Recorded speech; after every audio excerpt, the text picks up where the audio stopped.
Bueno, pues buenas tardes a todos. Nos reunimos una tarde más. En esta tarde de frío, de casi lluvia. Y encima en esta tarde en la que juega la selección española de fútbol y que empezamos habiendo poca gente, pero bueno, pues gracias a Dios al final nos hemos reunido prácticamente todos, como siempre, ¿no? Hoy, hoy estamos, es jueves de la primera semana de Adviento. Ya hemos visto lo que significa el Adviento, ya hemos visto un poquito, nos habló don Miguel la semana pasada y nos dijo, nos dio unos toques en clave espiritual, en clave teológica del Adviento, y si recordáis nos quedamos un poco, o por lo menos yo me quedé con aquello de anticiparnos, ¿no?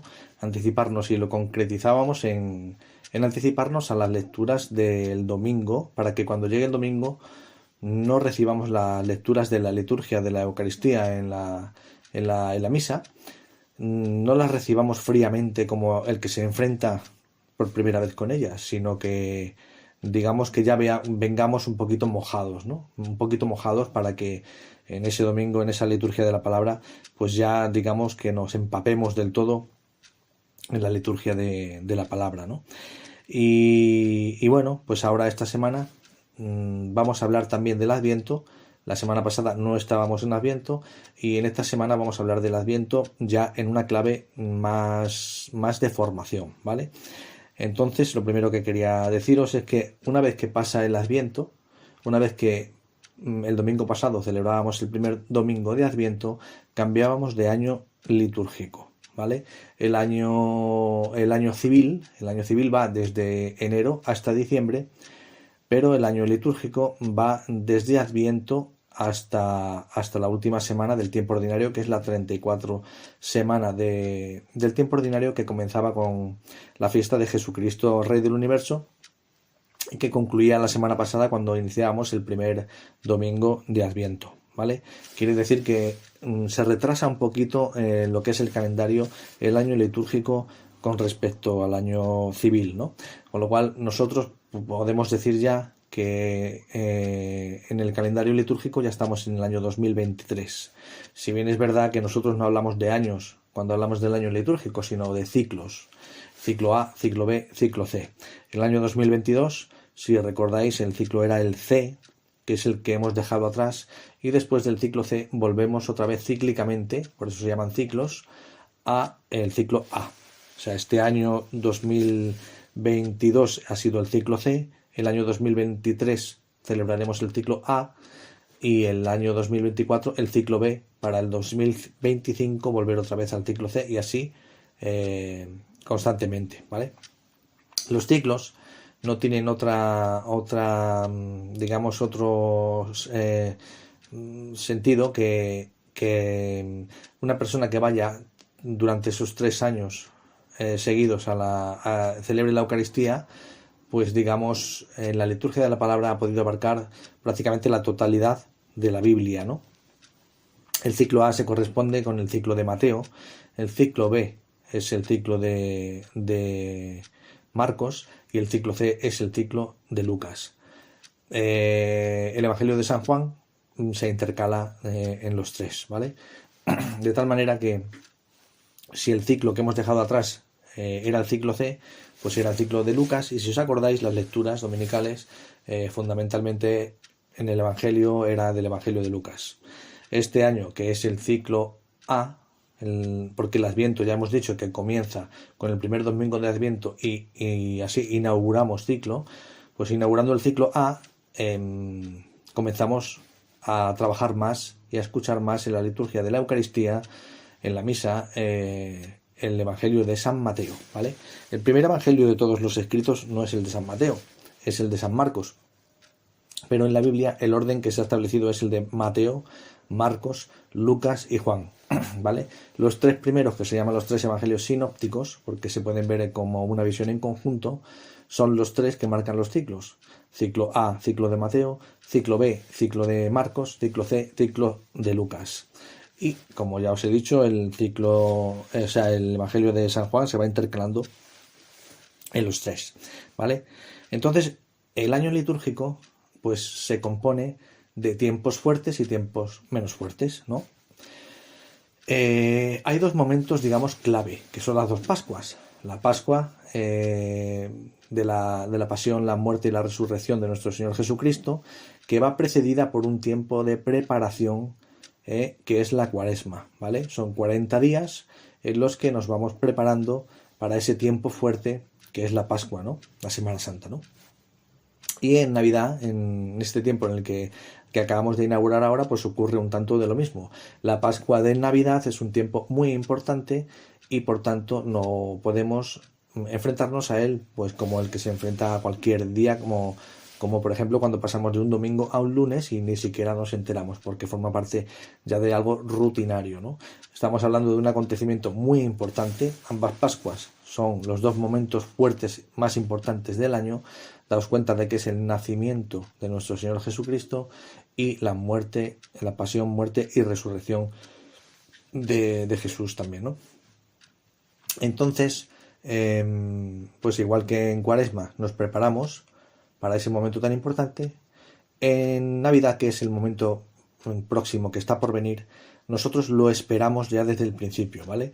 Y esto es como, si lo pudiéramos hacer como un símil para entenderlo mejor, es como cuando tenemos invitados para cenar en casa un día y queremos que esa cena sea, pues eso, muy importante, porque los invitados son muy importantes, ¿no? Tenemos un personaje muy importante al que invitamos y ya desde tiempo atrás empezamos a planificar qué menú vamos a preparar, vamos a ir comprando los ingredientes poco a poco, si la vajilla no está completa pues compramos una vajilla nueva, preparamos el lugar, acondicionamos la casa, limpiamos el polvo, lo dejamos todo muy bien preparado y según se van acercando los días pues ya lo vamos preparando todo hasta que llega el momento final de la cena y recibimos a esa persona y la casa está pues limpia, aseada, todo ordenado, el menú preparado, la vajilla, la mantelería, todo está muy bien, ¿verdad? ¿Por qué?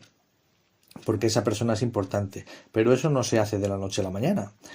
Si nosotros esa persona la invitamos a casa y cuando llega la recibimos sin haber preparado nada, en pijama, sin tener preparada ni cubiertos, ni mantelería, ni siquiera un menú, ni tener pensado qué íbamos a hacer, imaginaos que tenemos que hacer en aquel momento pues lo primero que pillamos, ¿no? Abrir la nevera, sacar 2 huevos, hacer 2 huevos fritos, una tortilla francesa y bueno, pues no hace falta deciros que no es la mejor manera de recibir a un visitante, ¿no? Bueno, pues con la Navidad ocurre exactamente igual, ¿no? O sea, en Navidad vamos a recibir al Señor de los Señores, ¿no? Al Rey de Reyes, ¿no? Que está por nacer, ¿no? Luego veremos en la liturgia de la palabra cómo las primeras, segundas lecturas de la Eucaristía de los domingos y los Evangelios pues van todas girando en torno a un acontecimiento fundamental, ¿no? Que está por venir y que lo venimos esperando, pues eso, en esperanza, ¿no? Y bueno, pues igual que a ese comensal que llega no le recibimos de cualquier manera, al Señor tampoco lo recibimos de cualquier manera. Y ese es el sentido del Adviento. Ese es el sentido del Adviento, un tiempo de espera en el que nos preparamos nuestro corazón y es un tiempo de preparación, ¿vale? Un tiempo de preparación de nosotros mismos para nosotros mismos. Un tiempo de preparación para los demás y un tiempo de preparación también para Dios. Es decir, nos preparamos nosotros con propuestas, con actitudes, con deseos de ser mejores, de hacer un examen de conciencia, de tratar de mejorar cada día, de ser cada día un poco mejores para nosotros mismos, ¿no? Porque somos aquellos con los que tenemos que convivir irremediablemente con nosotros mismos, ¿no? Nos preparamos también un poco para los demás, ¿no? Tratamos de mejorar nuestro carácter, nos ponemos como metas pues estar un poco más formados, mejor preparados, ser más agradables, en definitiva lo que se viene a llamar pues ofrecer la mejor versión de nosotros mismos, ¿no? Para los demás, ¿no? Porque los demás lo merecen, ¿no? Porque los demás merecen lo mejor de nosotros, ¿no? Y por supuesto nos preparamos para el Señor, ¿no? Nos preparamos para el Señor para ofrecerle, si para los demás ofrecemos la mejor versión de nosotros mismos, cuanto más para Dios, ¿no? Entonces a Dios le tenemos que preparar algo más, ¿no? Nuestro corazón, ¿no? Para que poco a poco durante estas 4 semanas vayamos colocando al Señor en el lugar que corresponde, ¿no? Que es el centro de nuestro corazón, ¿no? Entonces ese Adviento es un tiempo de preparación, ¿vale? Ya hemos visto que el año litúrgico se compone de esos tiempos, son 34 semanas del tiempo ordinario, los tiempos fuertes de Pascua y Navidad, también de Adviento, la Cuaresma, y bueno, pues ahora nos toca vivir este tiempo de Adviento que es la antesala de la Pascua de Navidad. Y esta antesala es una antesala bastante grande, bastante amplia, ¿no? Tenemos tiempo de prepararnos, ¿no? ¿Por qué? Porque son 4 semanas, es decir, prácticamente un mes durante el que vamos teniendo tiempo de mejorar todos estos aspectos que os digo, ¿no? Tanto para nosotros mismos como para los demás, como para el Señor, ¿no? Adviento es una palabra que viene del latín advenere adventus, que es llegada, ¿no? Es un advenimiento, ¿no? Y la actitud ante alguien que llega, pues ¿cuál es? Pues la actitud de espera, la actitud de espera al que llega, la actitud de escucha al que nos habla, la actitud de preparación para poder ofrecer esa versión mejor de nosotros mismos, ¿no? El tiempo de Adviento se ubica con el primer domingo de Adviento, que suele caer entre los días 27 de noviembre y 3 de diciembre, ¿no? Próximos a la fiesta del apóstol San Andrés que celebrábamos ayer, ¿no?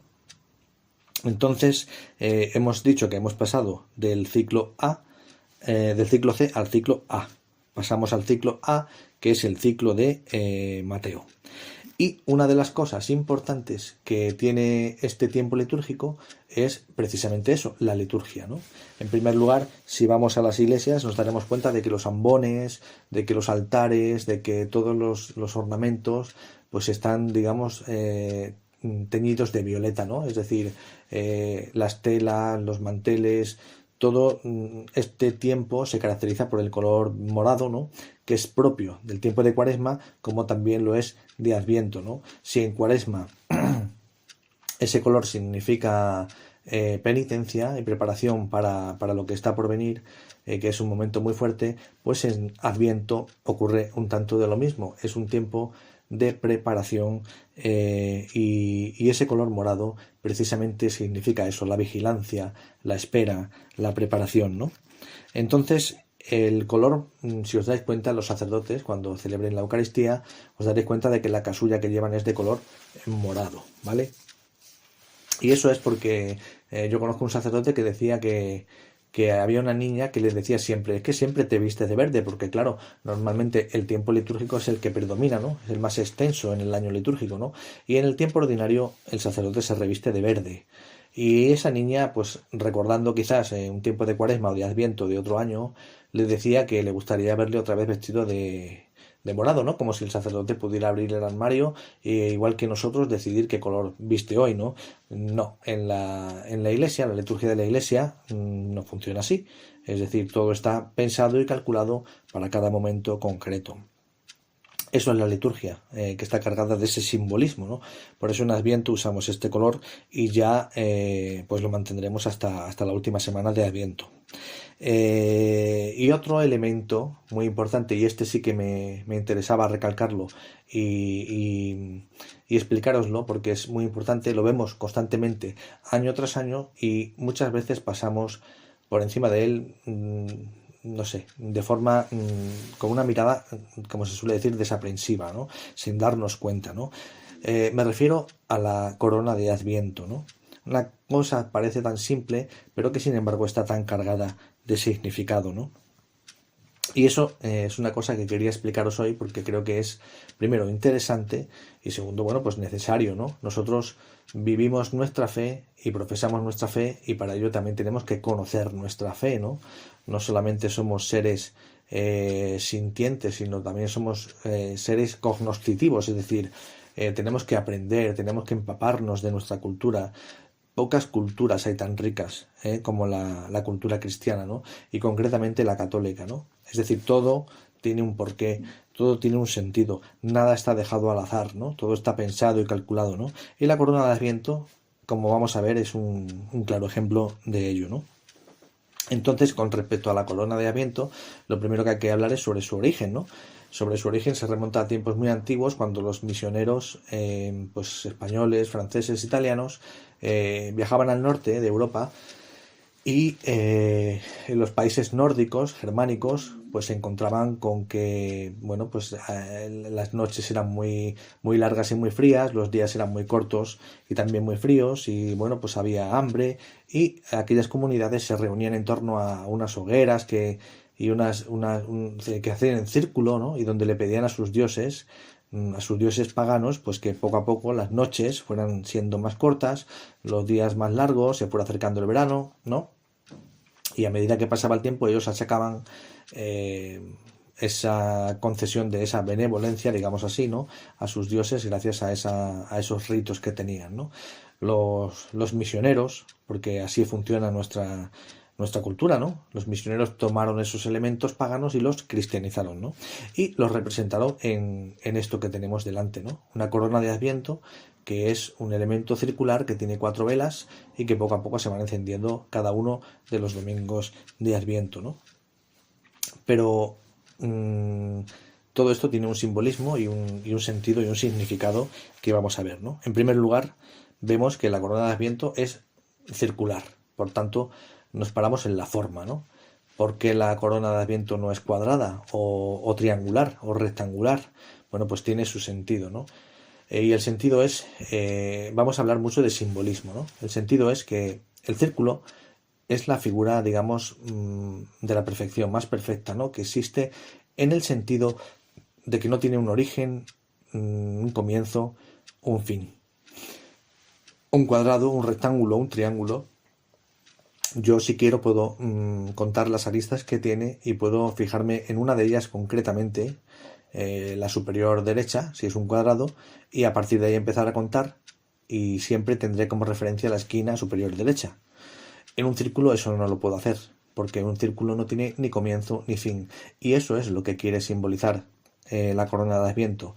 Simboliza a Dios, porque Dios es el que no tiene principio, Dios es el que no tiene fin, Dios es el primero y el último a la vez, Dios es el eterno, Dios es el que siempre es, ¿no?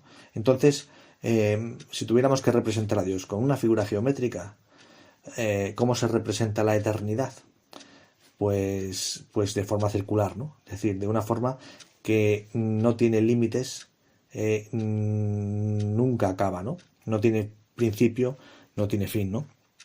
Y luego se hace con ramas y hojas, ¿no? Ramas y hojas verdes, ¿no? Si lo hacemos bien, lo tendremos que hacer con ramas y hojas verdes cortadas precisamente para este momento, ¿no? Claro, las culturas y las sociedades van avanzando y ya la sociedad de la mercantilización y de la economía, pues muchas veces se hace, y sobre todo el poco tiempo que disponemos, ¿no? Pues porque claro, todo esto exige un trabajo, ¿no? Hacer una corona de Adviento, ¿no? Pues todo esto termina desembocando en que pues ya compramos las coronas de Adviento hasta en los chinos, ¿no? Sin embargo, el sentido originario de la corona de Adviento es hacerlo con ramas y hojas que tienen otro simbolismo, como podréis suponer, ¿no? Primero, pues el color verde simboliza la esperanza de esa espera, ¿no? Pero luego la corona de Adviento con elementos naturales pues evoca a la creación, ¿no? Nosotros somos criaturas como lo es la naturaleza, ¿no? En la que estamos insertos, ¿no?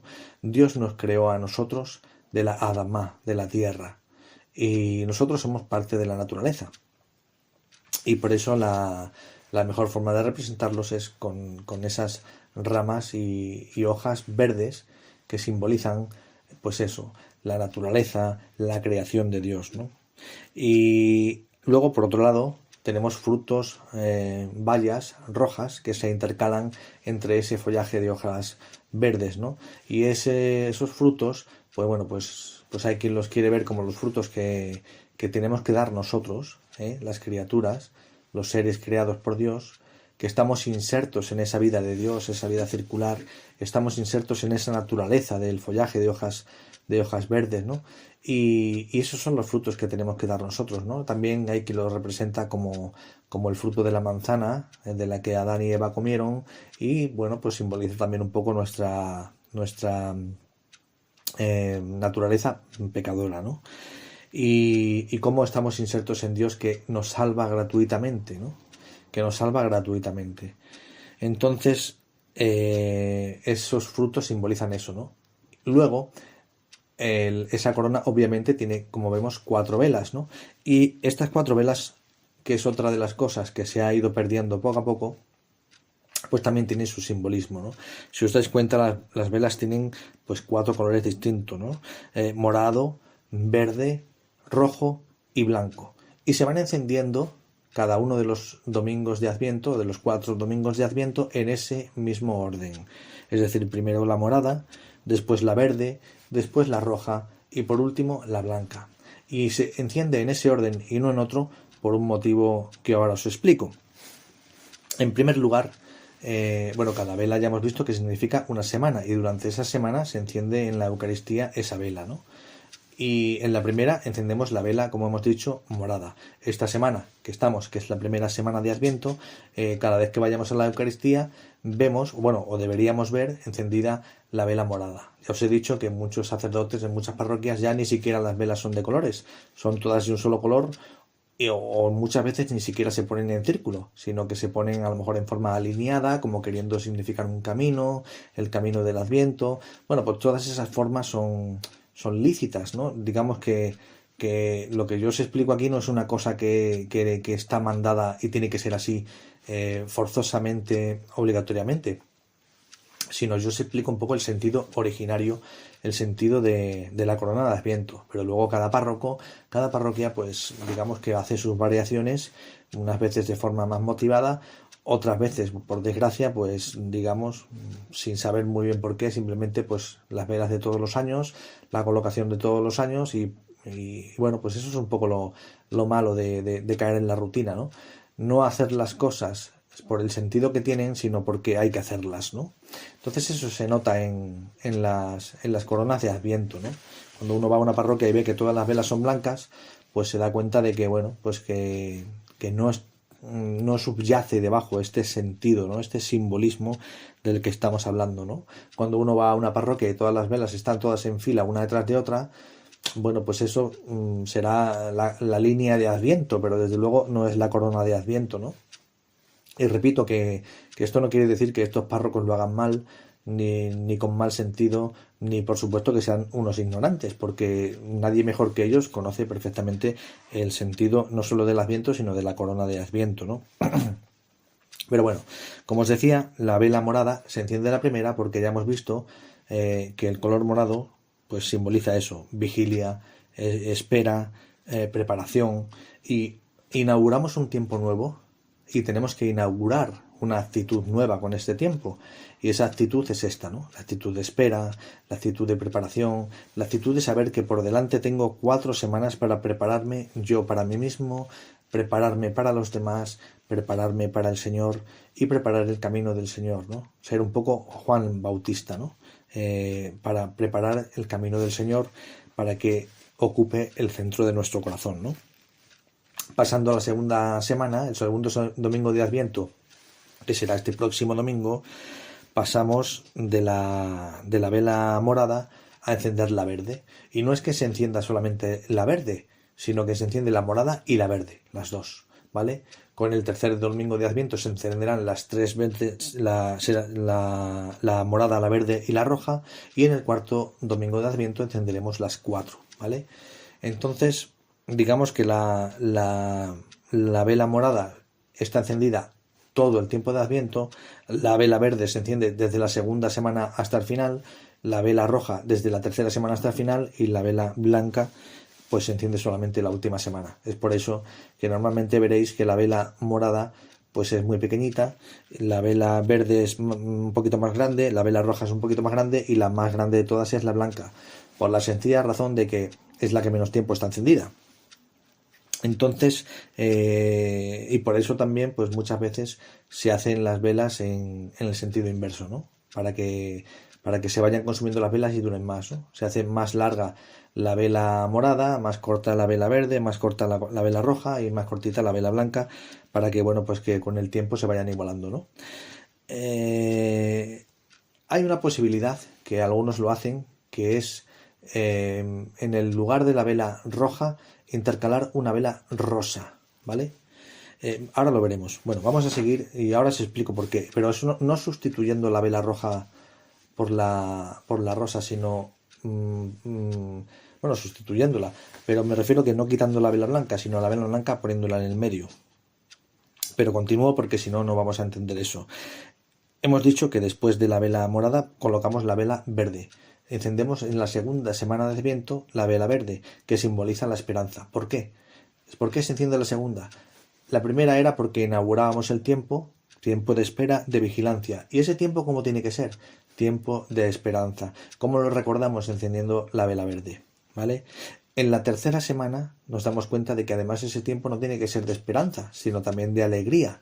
Ya sabéis, no puede estar triste el corazón que alaba a Cristo, no puede estar triste el corazón que alaba a Dios. Entonces, esa alegría está simbolizada por el color rojo, ¿vale? El color rojo no solo simboliza la sangre, sino que simboliza también la alegría de aquellos que dieron su vida por ser testigos de Cristo, ¿no? De los mártires, ¿no?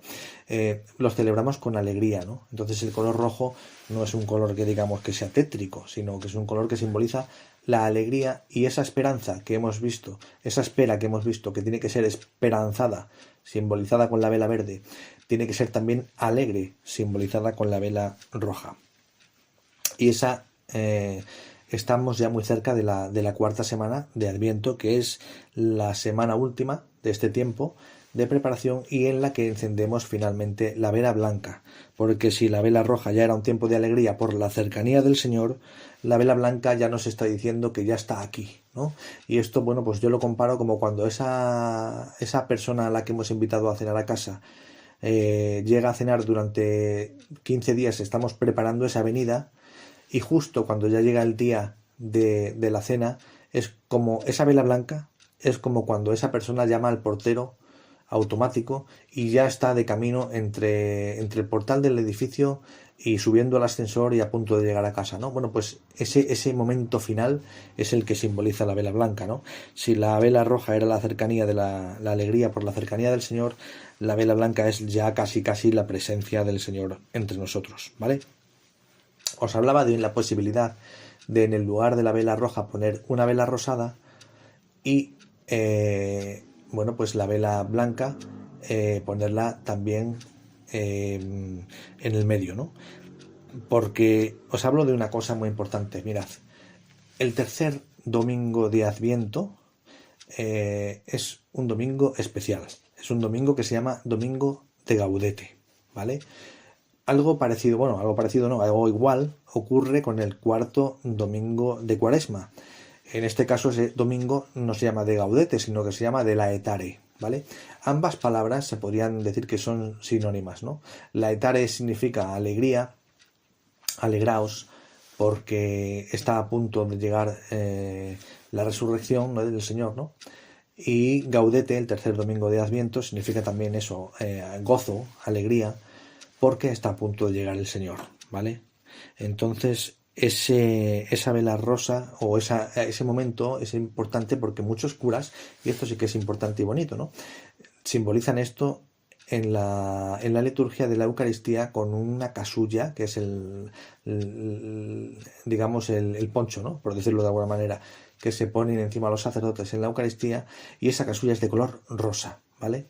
Esa casulla muchos sacerdotes no la tienen, Muchas parroquias no la tienen porque, bueno, pues primero una casulla es cara y segundo, pues se usa 2 días al año, ¿no? Esos 2 domingos, el domingo de Gaudete, que hemos dicho que es el tercer domingo de Adviento, y el domingo de la Etare, que es el cuarto domingo de Cuaresma, ¿no? Entonces, bueno, pues por motivos prácticos y económicos, sobre todo en las parroquias pequeñas, pues muchos sacerdotes no tienen casulla rosa, ¿no? Así que, bueno, si conocéis a algún sacerdote y queréis ser originales con ellos, pues es bonito que os fijéis ahora en el tercer domingo de Pascua, o sea, de Adviento, y es posible que lo veáis con casulla rosa, pues entonces no os la podéis regalar, porque ya la tiene. Pero si le veis con la casulla morada, pues posiblemente es porque no tiene casulla rosa. Y a lo mejor es un buen momento para, cuando tengas que hacer un regalo, regalarle una casulla rosa. Ahí lo dejo, ¿no?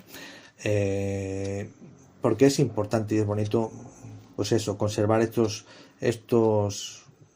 tradiciones, que no se vayan perdiendo, ¿no? Cuando uno va a misa un domingo y de repente acostumbrado a ver al cura vestido de verde, de rojo y en contadas ocasiones de morado, de repente te lo encuentras de rosa y uno pues se lleva ¿no? Digamos, un impacto, ¿no? Y si encima te explican por qué, pues ya no te cuento, ¿no? Entonces esas cosas no se pueden perder, ¿no? Y bueno, pues afortunadamente hay muchos sacerdotes que ese domingo se visten de rosa y bueno, os pongo como deberes que os fijéis si el párroco de vuestra parroquia, el tercer domingo de Adviento, que es el domingo de Gaudete, se viste de rosa para la celebración de la Eucaristía, ¿no? Ese rosa, pues eso celebra, pues eso, la alegría, también, ¿no? Es el símbolo del gozo, ¿no? De estar ya casi, todavía no, pero ya casi, ¿no? Entonces, estos días de Adviento, bueno, hemos visto ya todo lo que tiene, todo el simbolismo que encierra la corona de Adviento, pero nos queda una cosa. Las coronas de Adviento, que están bien hechas, se rematan con un lazo rojo final. Si las veis, una corona de Adviento completa tiene la forma redonda, tiene sus frutitos rojos, tiene las 4 velas, tiene las hojas y el follaje verde y está rematada con un lazo. Bueno, pues bien, ese lazo, digamos, es el broche final, ¿no? Y ese lazo, ¿qué simboliza? Pues nada más y nada menos que el amor de Dios, el amor que Dios nos tiene. Ya hemos dicho que los frutos rojos simbolizaban nuestra condición pecadora, ¿no? Bueno, pues el lazo rojo simboliza el amor que Dios nos tiene y que está por encima de eso, ¿no? Y por eso Dios nos salva gratuitamente, ¿no? Y es bonito, ¿no? Porque cuando uno envuelve un paquete, si lo quiere rematar bien, le pone un lazo y lo último que hace es cerrar ese paquete con un lazo que termina envolviendo al paquete entero, ¿no? Y ese lazo, pues nosotros lo simbolizamos en la corona de Adviento, pues como queriendo significar el amor de Dios que lo envuelve todo, ¿no? Al final todo tiene sentido porque Dios es amor, ¿no? Entonces, bueno, pues fijaos lo que se puede extraer de una corona de Adviento, ¿no? Saber cuándo hay que encender cada cirio, pero no solamente saber cuándo, sino también saber por qué, saber qué significado tiene cada parte y también tratar en la medida de lo posible, aunque muchas veces cuesta, pues claro, por economía, por tiempo y por todo, ¿no? Pues hacer una corona de Adviento, pues digamos de forma natural, ¿no? Con elementos naturales, ¿no? Pero bueno, en sitios como este, como un convento donde hay árboles o en sitios o en parroquias o bueno, no sé, igual que lo hacemos con el Domingo de Ramos, ¿no? Pues no quemamos un ramo artificial, sino que quemamos, o sea, tenemos ramos de olivo que luego los que sobran se queman y es en Cuaresma, el domingo, o sea, el miércoles de ceniza, esa ceniza está hecha con esos ramos, ¿no? Imaginaos si fueran ramos de plástico, ¿no? Bueno, pues es bonito conservar esa tradición y ese sentido, ¿no? Entonces, ya para terminar, quería indicaros un poco para que tengáis en cuenta cómo este ciclo que inauguramos, que es el ciclo A, y que hemos dicho que es el ciclo de Mateo, pues las lecturas van todas encaminadas hacia una palabra concreta que es la esperanza, ¿no? Esa palabra concreta que se va, digamos, sumergiendo, que se va entresacando de todas las lecturas que la Iglesia nos propone para todos estos domingos. El domingo pasado, que fue el primer domingo de Adviento, el segundo domingo, que será este próximo domingo, y los dos siguientes, que serán el tercero de Gaudete, acordaos, y el cuarto. Para que os hagáis una idea, fijaos, el domingo pasado ya hemos visto las lecturas y nos dice que el Señor, que de Sion saldrá la ley y la palabra del Señor de Jerusalén. Y dice, de las espadas forjarán arados y de las lanzas podaderas. Casa de Jacob, venid, caminemos a la luz del Señor. Ya nos está invitando a caminar, ¿no? La segunda lectura, esa es la lectura de Isaías, ¿no? La primera. El Salmo nos decía qué alegría cuando vamos a la casa del Señor, ¿no? La segunda lectura, que es de la carta de San Pablo a los Romanos, nos dice, ya es hora de despertaros del sueño porque ahora la salvación está más cerca de nosotros. Es decir, está a punto de nacer el Señor, ¿no? Dice, la noche está avanzada, el día está cerca, y por eso dice, dejemos las tinieblas y pertrechémonos con las armas de la luz, ¿no? Revestidos del bien de nuestro Señor Jesucristo, ¿no? Porque está a punto de llegar, ¿no? Y el Evangelio, que es de Mateo, nos dice, estad en vela, porque no sabéis el día que vuestro Señor vendrá. Es decir, nos empieza a decir que tenemos que tener esa actitud vigilante, que es la que simbolizaba el color morado del Adviento, ¿no? El segundo domingo de Adviento, que será este domingo próximo, la primera lectura también de Isaías, todas las lecturas serán de Isaías, ¿vale? Nos dice, y todos los evangelios serán de Mateo, porque estamos en el ciclo A, como hemos dicho.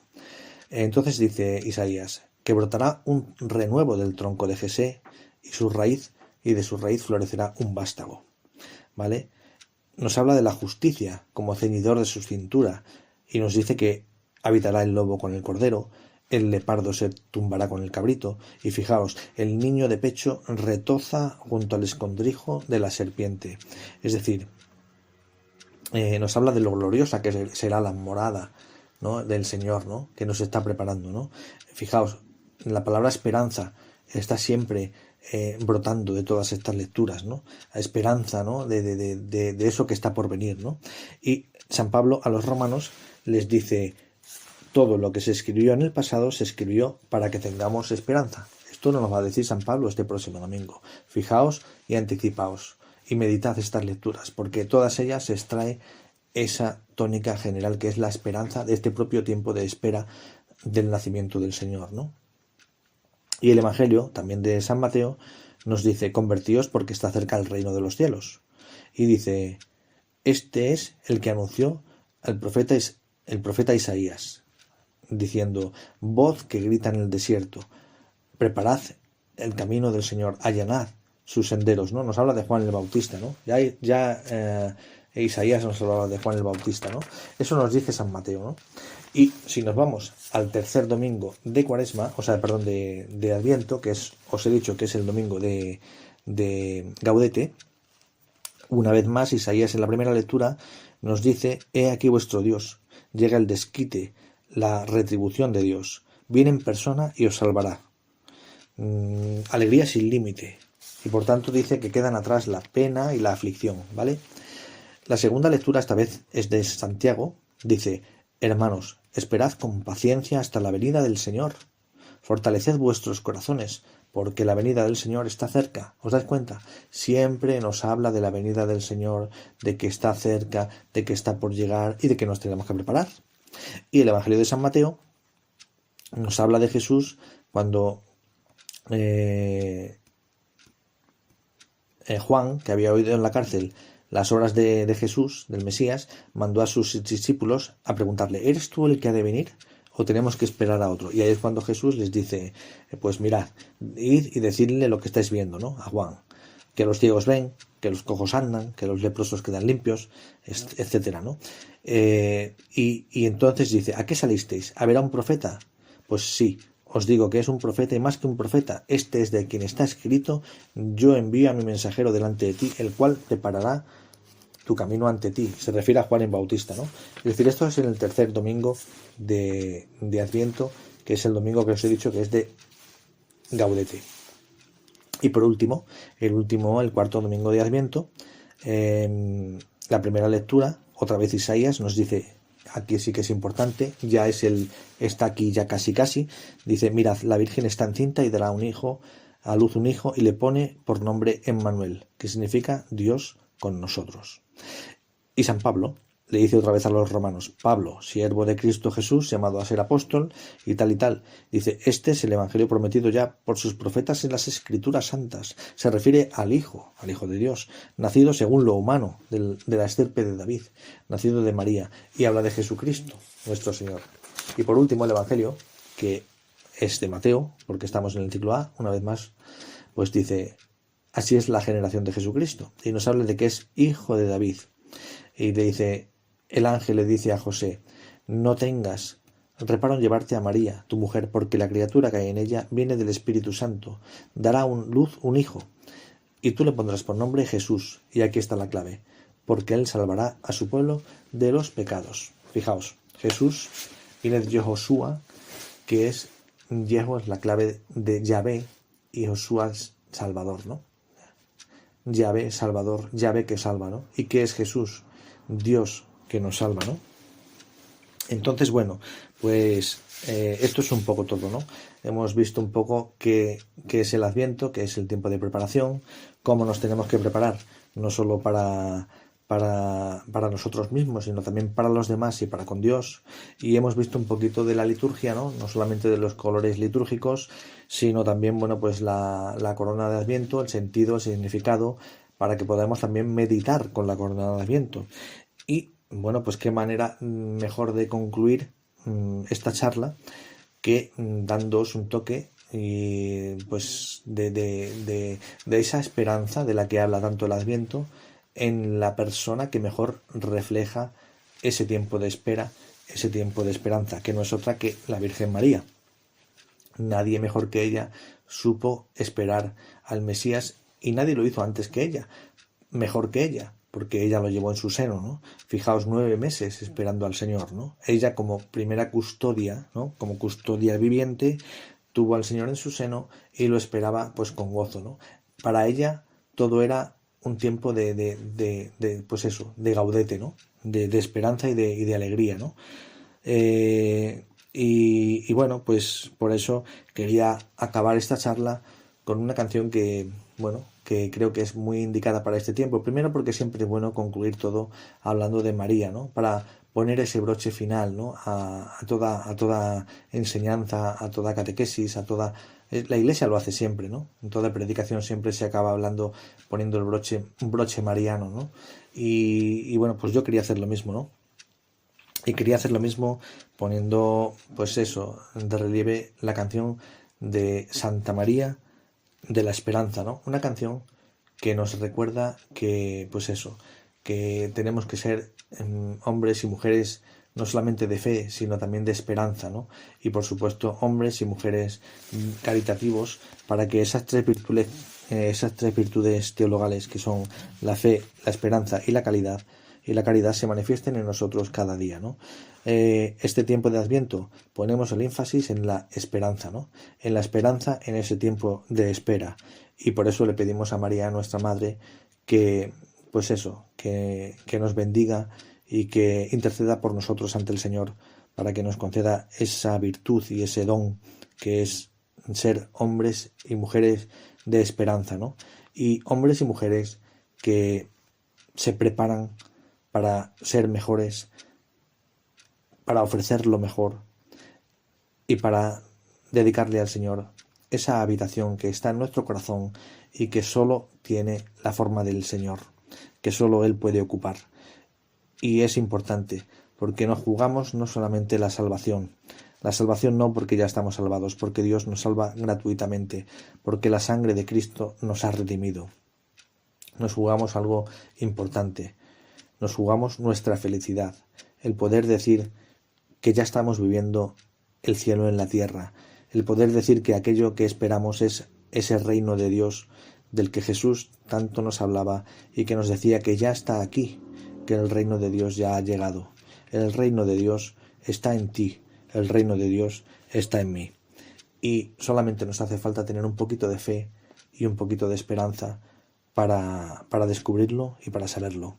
Y bueno, pues de la mano de María nos despedimos diciéndole al Señor gracias por todo y gracias por nuestra Madre, Santa María, de la esperanza.